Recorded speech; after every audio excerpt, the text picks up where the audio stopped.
Halo semuanya, balik lagi di channel ini. Kali ini kita mau bahas tentang IMEI. IMEI ini sebenarnya apa sih? IMEI ini adalah singkatan dari International Mobile Equipment Identity. IMEI merupakan kode unik dari setiap SIM transceiver yang berlaku secara internasional.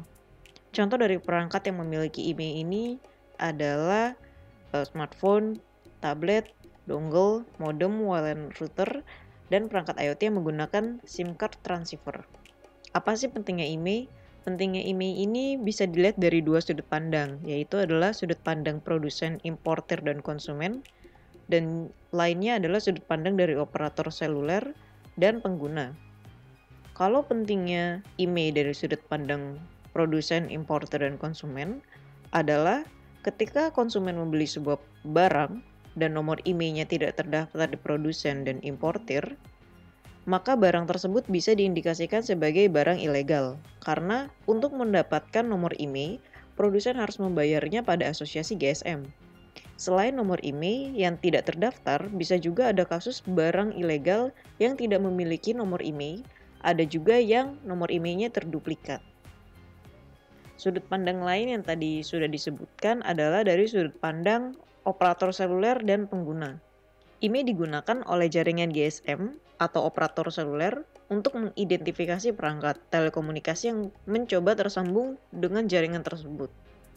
Idealnya, jika regulasi IMEI dijalankan, regulasi ini yang mengenai peraturan yang mengatur tentang pemblokiran ponsel ilegal, maka perangkat dengan nomor IMEI yang tidak terdaftar di pemerintahan seharusnya tidak dapat atau tidak mendapatkan layanan seluler oleh seluruh operator di Indonesia. Dalam kata lain, pemerintah sudah melakukan pemblokiran layanan seluler pada perangkat tersebut. Jadi misalnya, kalau kita udah ganti-ganti SIM card dengan operator yang berbeda-beda, pastinya akan tetap tidak bisa, karena yang udah diblokir itu adalah perangkatnya. Oleh karena itu, IMEI sebenarnya bisa digunakan untuk memblokir perangkat seperti smartphone yang dicuri atau hilang, sehingga perangkat tersebut tidak bisa terhubung dengan jaringan GSM. Selain itu, pengguna juga bisa melaporkan IMEI-nya ke pihak yang berwajib untuk dilacak lokasinya. Namun sayangnya agak berbahaya ya, karena pemerintah ini bukan satu-satunya yang bisa melihat posisi pemegang peralatan ber-IMEI. Jadi bisa dibilang peretas atau hacker juga bisa menelusuri pengguna melalui IMEI. Namun hal tersebut jarang sekali terjadi. Selain itu, di Indonesia juga telah dilakukan registrasi ulang kartu SIM card menggunakan nomor kartu keluarga, KK, dan juga nomor induk kependudukan atau NIK. Maka pemerintah memang bisa menelusuri jejak pemilik perangkat. Bahkan jika pengguna mengganti nomor sekalipun yang ada dalam perangkat tersebut, jejaknya akan masih tetap terekam karena menggunakan nomor IMEI yang sama.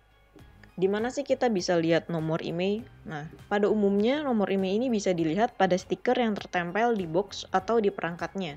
Namun bisa juga dilihat biasanya ada di settingan perangkatnya, baik itu smartphone, modem, ataupun yang lainnya.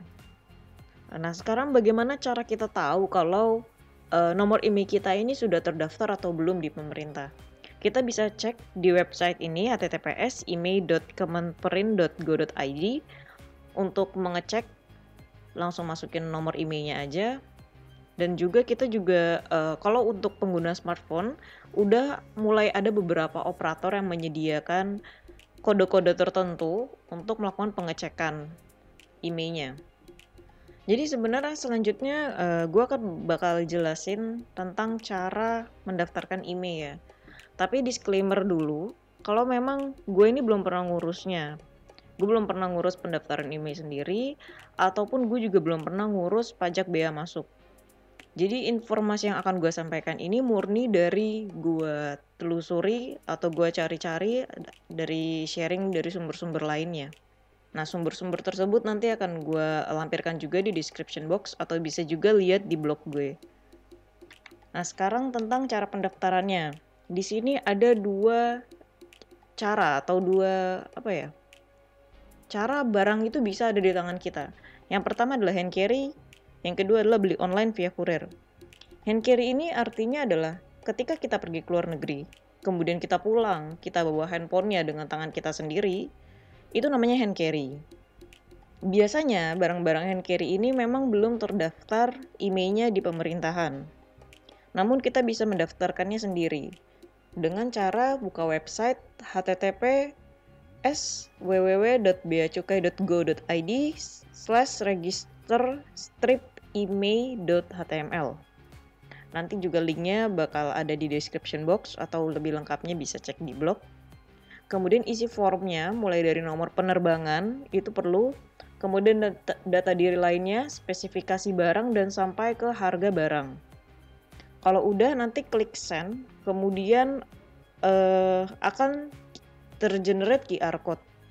QR code ini akan kita bawa ke kantor Bea Cukai beserta dengan perangkatnya dan struk pembeliannya. Nah, setelah kita udah sampai di Bea Cukai, kita tinggal bilang aja. Kemudian Bea Cukai akan melakukan perhitungan untuk pembayaran pajak tersebut. Untuk pajaknya sendiri ada beberapa pajak yang harus dibayarkan.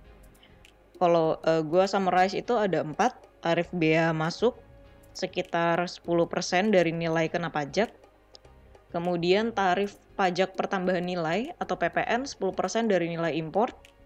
Pajak penghasilan atau PPH 10% dari nilai import kalau pembawa atau pengguna memiliki NPWP, sedangkan 15% dari nilai import jika tidak memiliki NPWP. Kemudian pajak penjualan atas barang mewah atau PPNBW yang 0% karena smartphone atau gadget ini biasanya tidak termasuk sebagai barang mewah. Dari rincian tersebut sebenarnya bisa lagi lebih didetailkan tentang berapa sih nilai kena pajak dan nilai import itu maksudnya apa. Nah, nilai kena pajak ini diperoleh dari harga barang dikurang 500 USD. Sedangkan nilai import ini diperoleh dari harga barang ditambahkan dengan nilai kena pajak. Jadi gini, anggapannya adalah ketika kita membeli sebuah barang atau gadget yang harganya 600 USD, tadi kan udah dibilang harga barang itu dikurang 500 USD. Berarti kan 100 USD ini yang kena pajak, sedangkan 500-nya itu yang bebas pajak. Nah, 100 ini yang dianggap sebagai nilai kena pajak. Nah, sedangkan nilai import ini diperoleh dari harga barang ditambahkan nilai kena pajaknya. Jadi bisa dibilang yang tadi harga barangnya 600 ditambah nilai kena pajak itu yang 100 USD dikali 10%-nya. Seperti yang tadi gue jelaskan di tarif bea masuknya itu. Nah, itu yang disebut sebagai nilai import. Nah, sedangkan gimana kalau kita membawa barang yang di bawah 500 USD? Nah, untuk barang yang didaftarkan tapi harganya di bawah 500 USD, perangkat tersebut biasanya bebas pajak dengan syarat pengguna ini harus memiliki NPWP. Kalau yang nggak punya NPWP, sorry gue kurang tahu juga. Gue juga belum dapat sumber yang menuliskan tentang hal tersebut.